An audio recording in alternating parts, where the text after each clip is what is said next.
following content may contain visuals that are disturbing, graphic, or sensitive in nature. Viewer discretion is advised. This material is intended for mature audiences and may not be suitable for all viewers. Please exercise caution while watching, and if you find such content distressing, we recommend discontinuing viewing. This disclaimer is provided to ensure awareness and to prioritize viewer well-being. Hello and welcome to Global Lens on News9 Live with me, Neha Khanna. Our focus continues to be on the Israel-Hamas war. Today is the 60th day of the Israel-Hamas war, and with the war now expanding from North Gaza to Southern Gaza, the United Nations has warned of an apocalyptic situation, saying there is simply no place safe to go for civilians. Remember, it was in the south where Gazans had sought refuge on the advice of Israel. UN's humanitarian agency has sent tens of thousands of internally displaced Palestinians have arrived in Gaza's southernmost governorate of Rafah over the past 2 days, and concerns are growing over the overcrowding and the spread of disease. The UN Office for the Coordination of Humanitarian Affairs has said, given that shelters in Rafah city have exceeded their capacity by far, most newly arriving internally displaced people have settled in the streets and in empty spaces across the city, where they erected tents and makeshift shelters. Martin Griffiths, the top UN emergency relief official, has said, every time we think things cannot get any more apocalyptic in Gaza, they do. People are being ordered to move again with little to survive on, forced to make one impossible choice after another. Such blatant disregard for basic humanity must stop. UN Secretary General Antonio Guterres has appealed to the Israeli Defense Forces to spare civilians from more suffering, noting that despite evacuation orders, there is nowhere safe to go in Gaza and little to survive on. Consider this. Almost 1.9 million people, that's more than 80% of Gaza's population, have now been displaced. Nearly 1.2 million internally displaced people are sheltering in 156 UNRWA facilities across the Gaza Strip. A large majority, almost 1 million people, are sheltering in facilities in central and south Gaza, in places including Khan Yunis and Rafah. The average number of people in UNRWA shelters is a little over 10,000. That's more than 4 times their capacity. The UNRWA director has said people are pleading for advice on where to find safety, and we have nothing to tell them. The UN agency has also said that 218 internally displaced people have been killed and more than 900 injured while sheltering at these UN facilities. The organization also said that 111 of its staff have been killed since the 7th of October. Israel has been intensifying its aerial bombardment of southern Gaza in pursuit of Hamas and declared that it would expand ground operations to the whole of the Gaza Strip.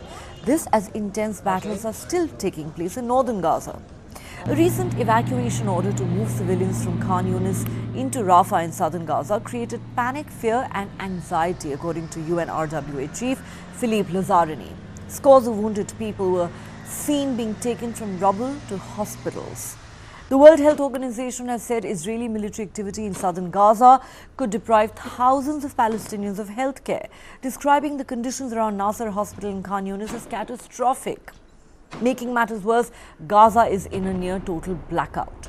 The last remaining major telecommunications operator in the enclave, Paltel, has said all telecom services in the strip have been completely cut off. This means Palestinian civilians caught in the line of fire are unable to check on each other or call for help, and emergency and medical workers cannot coordinate their responses.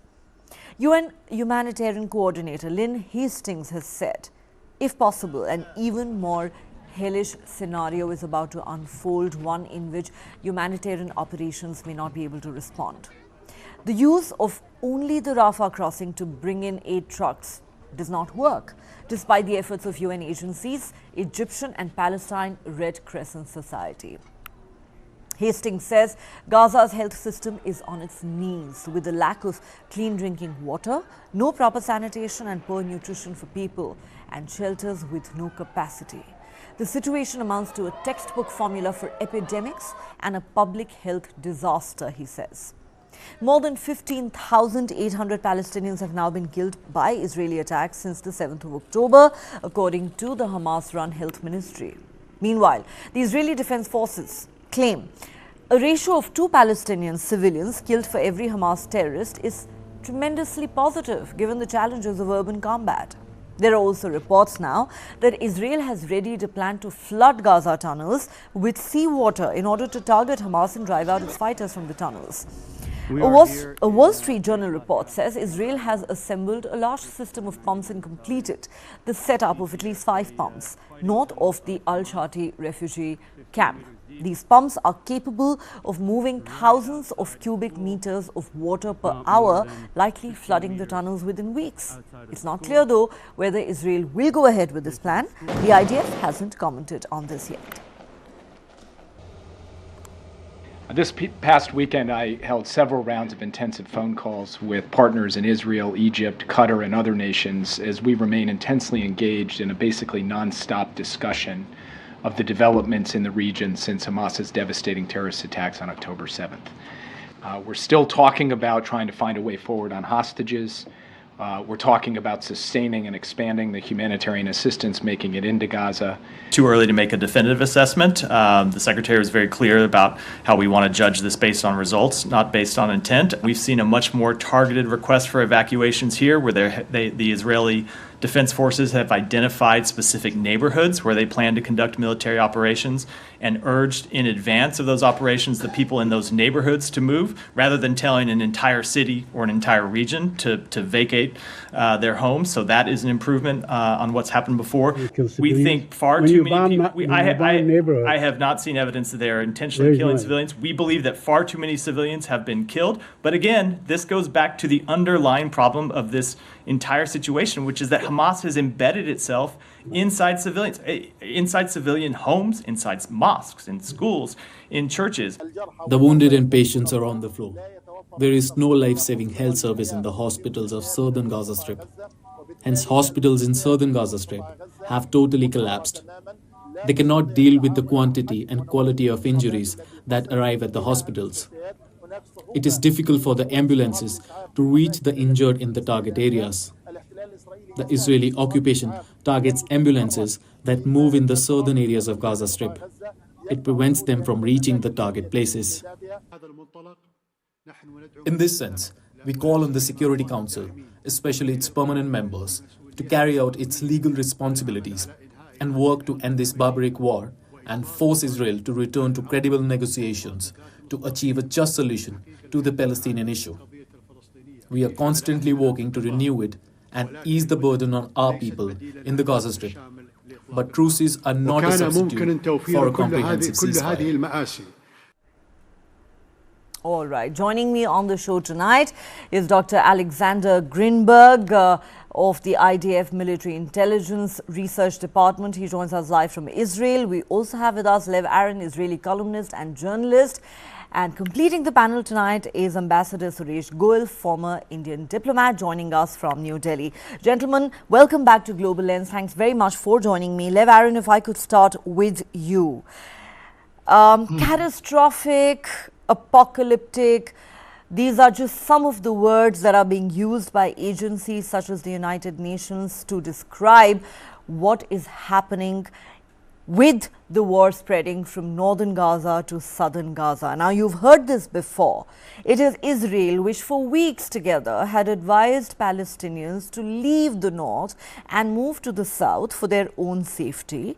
And now people on the ground, whether it's the residents of southern Gaza or UN agencies that are present there, say there is simply nowhere safe to go for the Palestinian civilians, because even the so-called safe zones are not safe.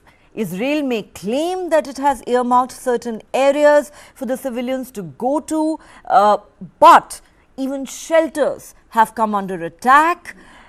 There are maps being issued. Nobody seems to understand what's going on. There is utter confusion and chaos.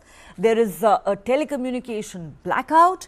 So much so that UN agencies are saying people are desperately asking us, where do we go for our safety? And we have nothing to tell them. This is not a figment of anybody's imagination. These are people of southern Gaza who are living this nightmare And these accounts have come from multiple UN agencies that are working on the ground. So I have a simple question. Where do Palestinians go now? I'm honored to be here, first of all, and thank you for inviting me. The second thing is, let's remember that I'm not an official spokesperson for Israel, okay? So I'm just voicing my own opinions. Sure. I think that Israel, as a liberal democracy, it is okay that the world, that you will ask us harsh questions, as you just asked me now. But we should also remember that when Palestinians are human shields of Hamas, it is in a way a bit unfair to ask Israel how come innocent people are getting killed, because they're not getting killed because there is some kind of a thirst among us, among Israelis, maybe some right-wing fringes, but most of us not, for some kind of Palestinian or Gazan blood. This is because they are human shields of Hamas. And I think there is also some kind of consensus among most pundits that I know that the solution is Gaza is only after Hamas is defeated. So I think if we overpressure Israel and if we over-criticize Israel and tell them how come these children were killed or these women were killed, we are not doing any good to the Palestinians, because at the end of the day, the only solution is the end of Hamas and then the build-up of Gaza. There is no other solution. And the reason that now everything goes so much slower than before is because we, as Israelis, we want to kill as, let's say we don't want to kill any innocent people, but if we have to kill some because they are human shields, we want to kill as few as possible. So I don't think that our motivation to kill only Hamas terrorists and not to kill even one Palestinian innocent person, I don't think in this sense anything has changed during the last week. And look, I agree that once they move from Gaza to Han Yunis, and now they move from Han Yunis to the Egyptian border, okay? I understand that there is less and less place that you can feel safe as an innocent Palestinian. But on the other hand, we should also remember that during the Russian-Ukrainian war, Germany has digested 1 lakh Ukrainians, maybe more. Poland digested and accepted 1 lakh Ukrainians, also Syrians and so on. So in a way, one thing that we see is that on one hand, the world tells Israel there are so many innocent Gazans that you as Israel, you must protect them. On the other hand, we don't see, maybe Ireland was the first country. I think other countries have very little appetite to invite innocent Palestinians to their land until the end of the war. So this is also something that we should take into account. All right, before I take this to Dr. Alexander Greenberg, I want you to respond, Lev, to what French President Emmanuel Macron has said, because I think he makes a very important point. He says, firstly, Israel must define its goals more clearly, because finishing off Hamas could take a decade of fighting. Then he goes on to say, make no mistake, there can be no lasting security for Israel in the region if its security comes at the cost of Palestinian lives and therefore the resentment of all public opinion in the region. Since you say we are doing this for the larger security interest of Israelis, because we want to make the people of Israel safe again, and we cannot coexist with Hamas, and we must finish off Hamas, I think the French president makes a very good point. can Israel really hope to achieve lasting and durable peace and security if it comes at the cost of millions of Palestinian lives and, creates so much resentment as it already has in the Arab world? So I will make it shortly because we have Dr. Greenberg and there is a very good panel here, not only for me. I think what Macron said is part of his Desi constituency. I'm not sure that he said it as some kind of a macro politics. I don't think that we need a decade. We need less than 1 year. Okay, but you've not responded to the second point. So let me put that question to Dr. Greenberg before I talk about the situation on the ground. Dr. Greenberg, of course, you can agree with the French president, and I know you will, but I want you to specifically respond to the argument that he's made. Apart from saying that Israel hasn't very clearly defined its military objectives and that this goal of finishing off Hamas could take a decade of fighting, that is something that left doesn't agree with.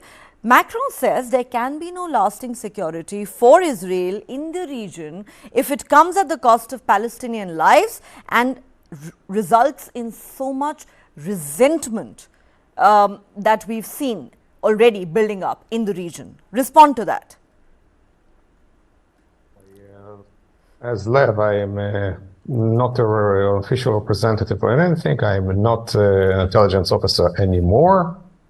And I don't think Israel is obligated to elaborate on its final goals to a French or Canadian or Zimbabwe president. Israel's government is responsible for Israel's people after its failure, terrific failure, of the intelligence establishment and the military establishment. And this is the only clear goal to obtain a crushing victory over Hamas. That's all. That the French president doesn't like it, well,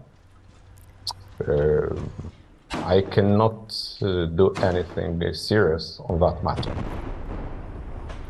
Okay, let me put this question to Ambassador Goel. Ambassador Goel, our Israeli guests may be dismissive of what the French president has said. And yes, they're entitled to their opinion, but I think Emmanuel Macron makes a good point.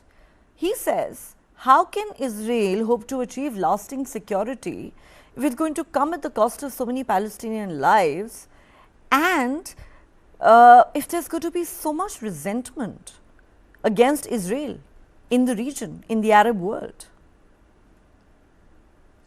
Neha, thank you very much and glad to be with you once again. Delightful, really. Now, what Macron has said is nothing new. It is something that many world leaders have said. Biden himself and Blinken and Sullivan, they have clearly said that they have told the Israeli government to be more specific in terms of ensuring the civilians' safety. I think what has happened is that over the last 1 month or 2 months, there is a clear identification of Hamas with Palestinians. And therefore, when a distinction is made from the Israeli side between Hamas and Palestinians, my question to them would be, how do you make a distinction? You can see a Palestinian and say that he is Hamas or she is Hamas, and what is to make a difference really for you? Therefore, once you begin to conflate every Palestinian as Hamas on ground, that the Hamas is hiding behind the civilians in Palestine, in Gaza, every Palestinian becomes a legitimate target as far as IDF is concerned.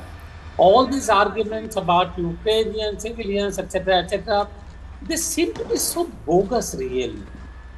The same Western countries, Europe, everyone, they were accusing Europe of committing genocide when they were actually attacking, and they attacked, and that was unfair.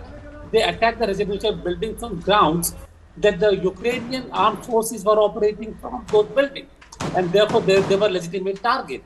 And here, when they go on to attack these civilians, they are not. What are they doing? They are committing genocide now in Gaza and justifying it, while it was actually bad for the Russians. I'm not trying to say that one actually works for the other, but the point is that a genocide, wherever it takes place, is genocide. Now, in case of Palestine, they say that the war will not end till the Hamas end. How will they define or how will they decide that Hamas is finished? And therefore, from that point of view, what Bego said is very legitimate. They need to define their target. Now, for example, you mentioned about flooding the tunnels with the water as a battle strategy. I have nothing to say on that. If they are convinced that the Hamas control centers are in the tunnels, they do that. They had released the dog squad. What happened after that? They're basically now, just today morning, there was a news that the WHO has been told to vacate their warehouse in the medicines. What does that mean? So I think basically this conflation of Hamas with Palestinians and all Palestinians, that has become the root cause of genocide in Gaza. And now there was also a news that the Palestinians have been told to move towards the sea. And from sea, where will they go? Into the sea? Is Holocaust an answer to the Holocaust? Is genocide an answer to genocide? Israelis are liberal democracy. There are people in Israel who are also demanding the hostages should be back. I'm quite sure that not all Israelis are supporting this. But the issue is that Netanyahu, the prime minister, because of one failure of his administration for the reasons best known to him, he is taking a revenge on the Palestinian civilians. And from that point of view, Macron has said what should have been said by all European leaders, including by the USA leaders, that civilians must be spared. And there should be a specific target, a specific decision to decide on who is a target and who is not a target. Ambassador Goel, you've made some excellent points. And I want to take this back to Dr. Alexander Greenberg. Dr. Greenberg, a genocide is a genocide is a genocide. Whether you want to acknowledge it or not, whether you want to use your own terms to define what is happening in Gaza, but to the world today, what is happening today is an annihilation of the Palestinian people. You are equating the Palestinian population of 2.3 million people with Hamas. Therefore, you seem to believe that every Palestinian today, man, woman or child, is a legitimate target because you're going after Hamas in quote unquote self-defense. Does this then mean that all 2.3 million Palestinians are legitimate targets for you? Let's annihilate the entire population of Gaza to get rid of Hamas, then you would have had your revenge? Please, I urge you to have pity on my frying nerves and don't use this word genocide that underwent an unacceptable inflation. Genocide is about when it's about a premeditated extermination of an ethnic group. It's not about that, it's a war, and the war, of course, is tragedy. No one denies that. But the question is who started the war.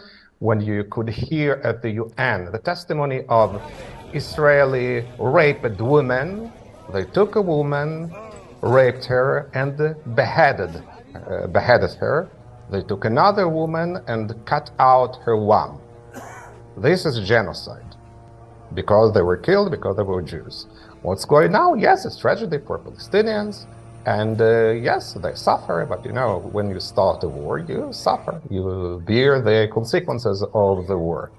No one talks about killing every Palestinian and about distinguishing Palestinians from Hamas. I think the ambassador's words sound nonsensical because it's very simple. It's a war. So if you don't want to be killed and spare alive, raise a white flag and you will let out if you continue to say, or surrender, and everything will stop. Who should surrender? That's very simple. Dr. Greenberg, the question is, we are talking about Palestinian civilians. Nobody is talking about Hamas terrorists. Nobody here is shedding tears for the terrorists. All we are saying is, you ask them to move from the north to the south. Now the war is expanded to the south. The areas that were marked as safe zones are no longer safe. They're coming under attacks. UN shelters are coming under attack.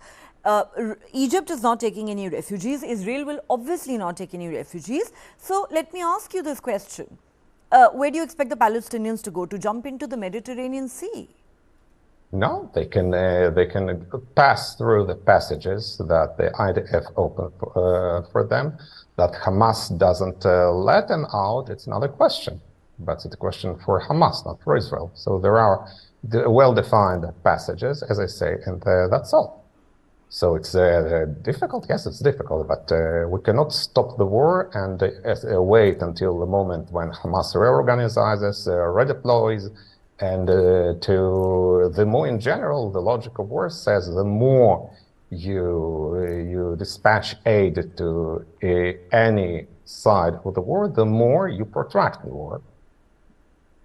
Lev Aaron, I wish it were as simple as Hamas deciding to surrender, releasing all the hostages, and the war coming to an end. We know that's not going to happen. This is obviously a terror organization that we're talking about. However, the legitimate question that many, including the ambassador on the panel, are asking is this: how can the response to a genocide be another genocide? And where do you expect these Palestinians to go? I ask again, as rhetorical as it may sound, are they expected to jump into the Mediterranean Sea? Because they really literally have nowhere safe to go. And this is not me saying it. This is one UN agency after another saying it. This is one UN official after another saying it. This is the UN Secretary General Antonio Guterres saying it. Emotionally, it is not easy for me to be part of a panel that openly somebody says that Israel is committing a genocide. Now, I don't want to delve into what is a genocide, what is not a genocide. For me, it is simply, emotionally, it is not easy, and I will try to, I will try to live with it. I don't think there is a single act that we are doing as, I'm saying it as there is a compulsory mandatory service in Israel for both girls and boys. We were all in the army. We are all in the army. My children are in the army. It means that the Israeli army, like, are right-wing people, left-wing people, center, and so on. Okay, not only Jews. I don't think there is a single act now in Gaza that a commander is telling the troops, look, there are now civilians. We want to kill as many civilians as possible. Let's do it. Because if this was the situation, the death toll wouldn't be like above 10,000 or 15,000. Then the death toll would be much higher. Please agree with this, okay? So when you say genocide, and all of us, I hope that all of us agree that Hamas killed as many Jews as he could on October, while Israel is doing its best, maybe not its best, okay? If you disagree with this, I can live with this. But Israel is doing big efforts not to kill innocent people. So how should I live with the genocide title that you have put on the Israeli army? Just for a clarification, Lev, these are not my words. I have only been quoting what a lot of people are saying today, including top UN officials. They have called it a genocide. I'm only quoting people. The facts are not mine. The words are not mine. The statistics are not mine. I'm attributing these to agencies that are present on the ground, to top officials who are working there with the people who are suffering. I just want to clarify that. I am not expressing my opinion. Okay. My job is to ask questions. So, look, I don't want to underestimate the suffering of Gazans in Gaza. They are going through a nightmarish period, and many of them hate Hamas, and many of them are getting killed in a war that they didn't want and they didn't start, because they were just simply Admi Gazans. They were not militants. But this is war, and if we want only, let's say, militants, only terrorists to be killed, or at least that the proportion between militants and the simple Gazans to be better, the last thing that we should do is to pressure Israel to make this war faster or to go to a ceasefire. The only thing that we should press is the release of hostages, and we should press Hamas to recognize Israel in these or other borders. Because right now, Israel recognizes Gaza as something which is, as an area which is outside Israel, under Hamas rule. This was the modus vivendi before October. For Hamas, each and every square feet in Israel is part of Hamas Sunni Palestinian land. So in a way, I don't think we should be that harsh on Israel, but again, I'm biased, I'm Israeli. I'm also ex-Israeli intelligence and infantry soldier and so on, so I'm not that objective. All right. Since you've talked about hostages, I was going to come to that. So let me put this question to Ambassador Goel. Ambassador Goel, there are still some 140 hostages who are in Hamas's captivity in Gaza. And fact is that talks have broken down. Over the weekend, Israel decided to actually recall its team of negotiators from Qatar. What happens to those remaining hostages? Why do you think Israel has taken the decision to not even continue with the negotiations when it has clearly said that one of its most important objectives in this war is to secure the release of all the hostages?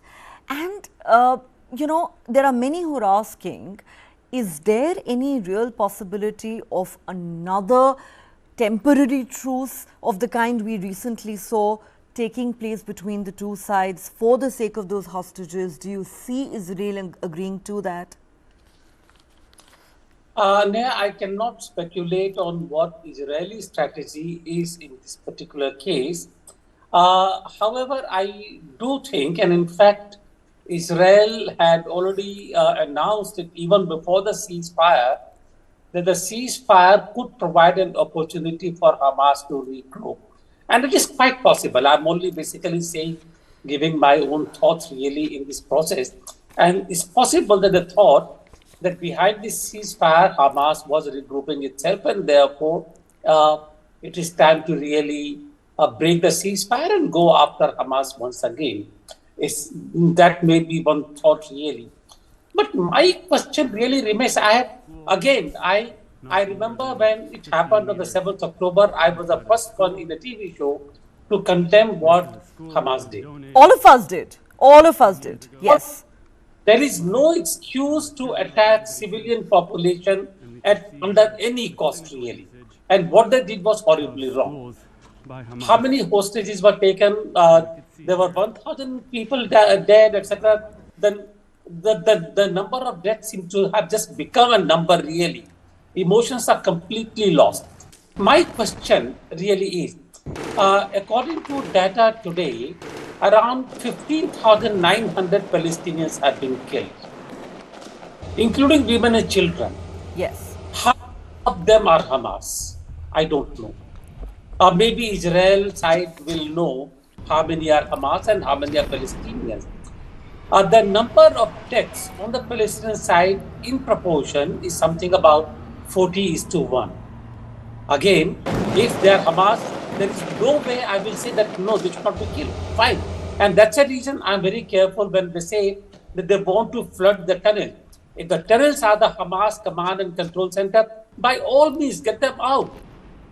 There is no reason for any organization using militant means to continue doing that. My question really is, how many have died so far? How many of them are women and children? How many of them are Hamas? Can you justify killing at this rate for some aim which is not even militarily clearly identified. Can you justify first pushing the Palestinians from north to south, then bombing the convoys, then bombing the hospital, when there are other means to get people out of the tunnel? I'm sorry, but if they say that bombing the hospital is the only way to vacate the tunnels, I don't agree with that. They use other technique. Please, by all means, do that. Get them out. But do not obliterate one place where they can go for basic medical treatment. Do not bomb the refugee shelters. If you have suspicion that they're hiding the Hamas, send your ground forces. Let them go one by one and search for the Hamas. Do you have any identification for Hamas? I don't know. But if you do, please get them. I have no sympathies for them. But I cannot really feel that kind of action. Killing of the Palestinian civilians justifies any kind of action here. Right. Yeah. And at least going by the figures that have been put out by the Palestinian Health Ministry, which is of course run by Hamas, at least 15,900 Palestinians have been killed. More than 6,600 of these were women and children. That is the figure they have put out. Let me put this question to Dr. Alexander Grinberg. Dr. Grinberg, 16,000 Palestinian lives so far for 1,200 Israeli lives. I interviewed a Palestinian legislator a couple of weeks ago, and he asked what would be an acceptable exchange rate for Israel. How would you respond to that? The mere talk about proportionality or disproportionality is, again, it is always evoked worldwide, exceptionally when it is about Israel. So my question is, I know that any riposte of Israel is in advance disproportionate, because when someone says Israel, of course, has a right to defend itself, but so as no civilian is touched, it's like, as far as I know, no one has yet invented a silver bullet, a magic bullet that kills only bad people. And so what the proportion is just to kill and mutilate exactly 1,200 Palestinians and rape them also. What the suggestion is, indeed. It's a war. I'm not a jurist. We're not gauging who is, what proportion is, what the punishment is. It's a military operation. It's a war. It's not an operation, it's a war. Our country was ruthlessly attacked, our civilian budget, and we fight back to remove the threat by all means possible. You don't want the war? Surrender. Stop the war. That's okay. Very simple. I also want to ask you this, Dr. Grinberg, what happens to the remaining hostages? Because Israel, it seems, does not want to continue with the negotiations. It has recalled its team of negotiators from Qatar. Talks seem to have completely broken down despite all the mediation efforts that were being made by Qatar, Egypt and the United States. So what happens to those remaining 140 or 150 hostages? Also, what do you make of reports that Israel may consider flooding the Hamas tunnels? There are again concerns that a lot of the hostages could possibly be in those tunnels. Do you see this happening? Yes, I do. First, I know that, again, me personally, of course, I am not a fly on the wall and don't know what's exactly going on there. What I do know is that the Hamas refused to adjust the list of hostages. Hamas refused to release other prisoner women, let alone men and soldiers. Because they don't want the women tell the world what they underwent in Hamas captivity. So Hamas broke the talks, and of course Hamas' goal is not only to have talks with Israel. It's not a business party with whom we don't manage to come to terms. They want to protract the talks to stop the war, and if they do that, they win.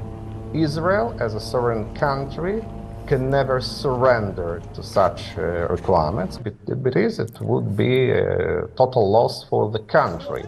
And Israel has already learned through its bitter experience from Shalit swap, when all the released terrorists as a result of that swap came back to terrorist activities, including Yahya Sinwar, the brain behind all this massacre and ongoing tragedy over Palestinians. He was released. So everyone in Israel understands that no such swap is possible. So the war will continue. Yes, if Hamas realizes it's better for them to release without any conditions all the Israeli citizens, again, it may help, but it won't stop Israeli operation. Of course, I know that the army is carrying on all the operations, taking it into consideration the hostages. And I know, for example, that most of the senior Hamas officials are always surrounded as human shields by Israeli hostages. So, and there is no way to distinguish them from other Palestinians who are happy with Hamas rule, they support Hamas rule. And what you say about flooding the tunnels, I think, yes, it's a great idea, why not? Of course, if the hostages are safe, and the Egyptians have already done that, why not? I think it is one of possible solutions for the tunnels problem, because you cannot eliminate the tunnels in any other way. But again, I'm not an engineer, I don't really understand it. Okay. Lev, if I could ask you this question, isn't the continuing military campaign somewhere jeopardizing the lives of the remaining 150 hostages? And why not continue the negotiations at the very least, even as fighting carries on? Why recall the team of negotiators from Qatar, a decision that Israel took over the weekend? Okay, so there was a formula of 10 hostages for each day, and also a formula that, first of all, those who really need to get out, they're the first one to get out, and we are speaking about the women. Once the Israeli public understood that the women will not be outside and men will get outside before women, and also it will not be a 10 people formula a day and 1 to 3 Hamas to Israel, then of course our domestic politics could not digest that the men will go outside and the women will be there, because after we saw what Hamas is doing to our women, it was an act of solidarity, not to agree to the formula that Hamas wanted to create and to change the formula that was at the beginning. So I think as far as this is concerned, I think this is like crystal clear. We want these women outside. We have no idea how to bring them. And we do believe that once Hamas feels that its military clout becomes less formidable, then they will offer us again some kind of a deal that we can accept. Okay. Last word to you, Ambassador Goel. How do you see things panning out in the days ahead? It is very clear that pressure on Israel is mounting. One US official after another, and US is their closest ally, has expressed concern about how much more needs to be done to protect civilian lives. But it doesn't look like Israel is in the mood to listen to international opinion right now. How do you see things panning out in the next few days and weeks?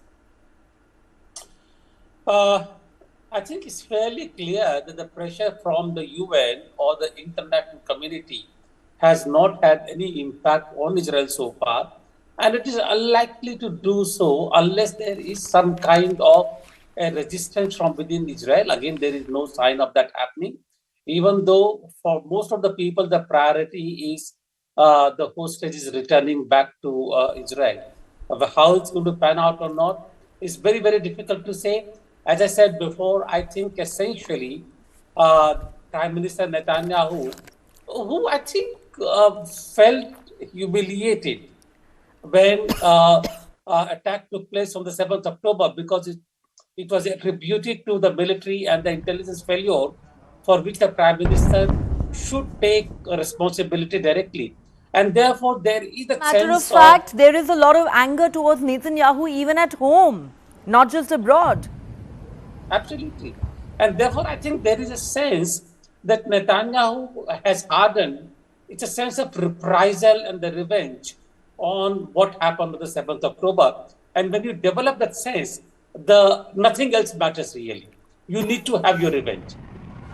Number two, unless we agree on a political solution to the Palestinian problem, I think let us remember how it all began.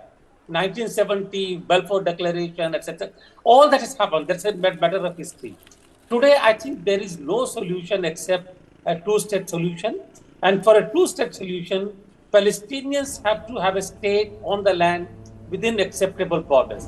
Now, that has not happened so far, and unless that happens, I think the problem will continue. Neha.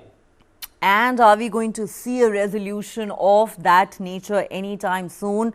Remember, the far-right government headed by Netanyahu in Israel right now has been opposed to this two-state solution. There are many who say that it is Netanyahu and his government who have made this solution virtually impossible. And if it is indeed revenge for Netanyahu for his own massive failure on the 7th of October, then the question that many will ask is revenge at what cost? And it's not just the Arab world, it's not just the United Nations.